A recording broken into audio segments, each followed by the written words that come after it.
Hi guys and welcome back. So today I'm going to be showing you how to make these mini panettone. Let's begin.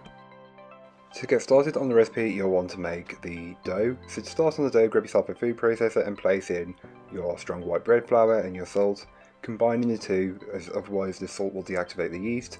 Then you can go ahead and add the yeast, not forgetting to add in the vanilla extract, your milk and your egg, and then mix this on a low speed to start with for 2 minutes, followed by a further 4 to 6 minutes on a high speed.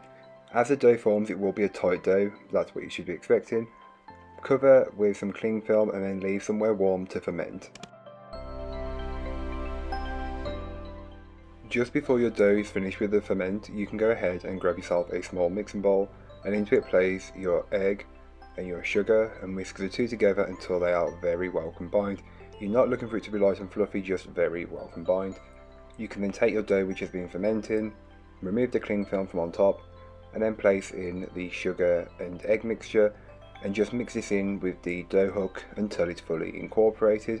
And this will change the consistency of the dough, but that is expected when shedding this much moisture. Once you've got to that stage, you can then start to adding your butter piece by piece until it's all fully worked in and fully incorporated. You can then go ahead and give the bowl a good scraping down, and this is just to incorporate any bits that may not have been fully worked in.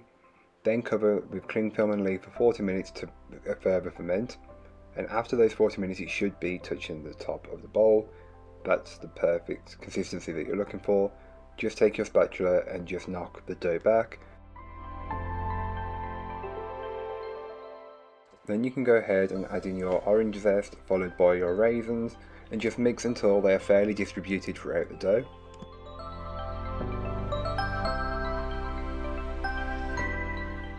Then you can go ahead and scale the dough at 100 grams per ball, and this is the perfect amount for the size of moulds I'm using. So these are just cupcake or muffin liners, which are more the cases than liners. Take your dough, round it up into a smooth ball shape, then place into your mould, and repeat the process until you have all of your dough processed. Then cover loosely with cling film and leave to proof somewhere for between 20 to 30 minutes, depending on how warm it is in that area. So as you can tell, they have proven pretty well, just the perfect amount. Remove the cling film and carefully and gently brush the tops of the dough with some egg wash, which is just 1 egg beaten, and make sure you get good coverage all over it as you want to ensure a good finish on each one. So here are what they look like. You can then go ahead and place them into your oven and bake them off. I will leave all that information in the blog post, which will be linked down below. So thank you so much for watching, I hope you enjoyed. If you did, don't forget to like, comment and subscribe for more from me, and I'll be back again very soon with another recipe, so join me then. In the meanwhile, don't forget to check out the description, there'll be a link to this recipe, a link to my blog and links to all my social media, so don't forget to go and follow me over on there. But that's all for today, I hope you enjoyed, bye guys.